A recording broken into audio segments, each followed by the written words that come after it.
topic, the team in town. Reaction, San Diego State, Boise State. This game, I have to admit something.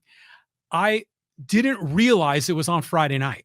And I caught the score with like just a few minutes left.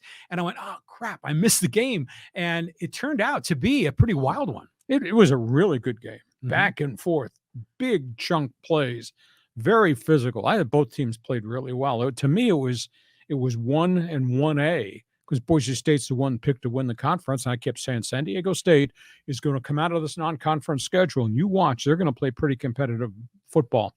But unfortunately, they lost the game at the end. The Aztecs have dropped 3 in a row.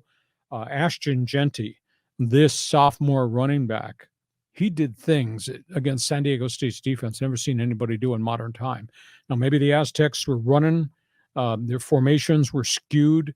There were open gaps in that second level, and Genty ran for 205. Wow. And scored all those touchdowns. And he was busting tackles. I mean, he had open space to run to. Safeties come up to try to put him down, and he was sidestepping guys and running over guys and stepping out of tackles. Taylen Green, the sophomore quarterback, little bit of a struggle throwing early, and then he threw for 162, most of it final 2.5 quarters, and he busted some big runs.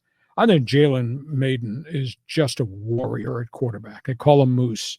185 passing, 65 rushing, had to do it all by himself, but he fumbled twice. He fumbled at the 1 going in, he fumbled at the 25, and Jack Browning is not the same kicker as he was a year ago. He missed another field goal. That's 3 in about his last 6 quarters of play.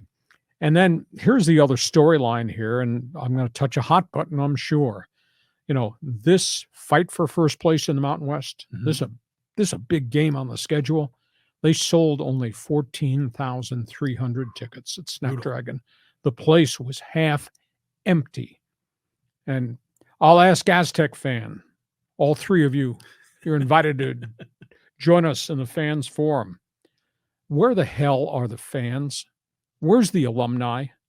Where's the student body?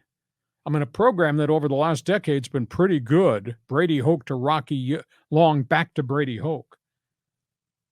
Ticket prices for this elite game, ticket prices were $100 to $250 with a 20% surcharge. So I think the university has screwed this whole relationship with the community up by overpricing everything. And then Nick Canepa, the Union Tribune's veteran lead columnist, he wrote the football program at San Diego State is doomed because nobody will support it. So I asked a question, where are the alums? Where the hell are the students? Because I broadcast Aztec football in the early 90s in the Marshall Falk era, and there were 48,000 to 52,000 to see the Aztecs at that crumbling old stadium.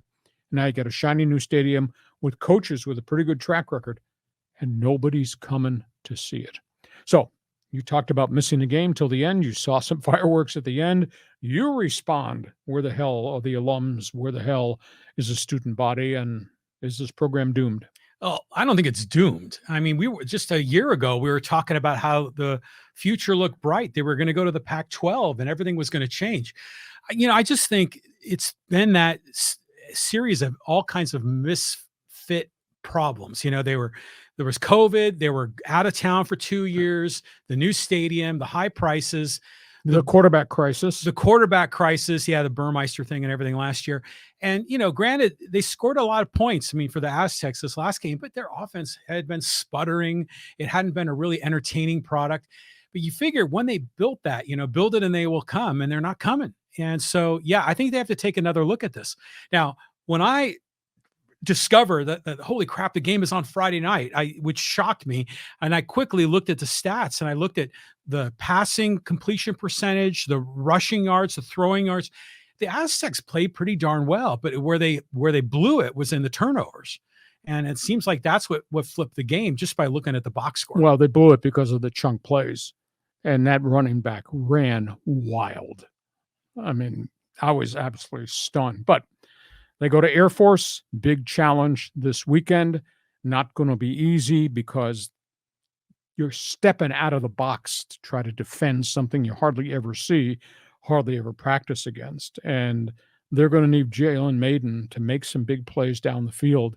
San Diego State has to make it a 14-0 game early, because then it forces Air Force to do some other things they're not real good at. But if they don't get off the field defensively, Air Force ran for 400 last Saturday against San Jose State. 400. They lead the nation, the globe, civilization in rushing. So big challenge for San Diego State at Colorado Springs next Saturday. Okay.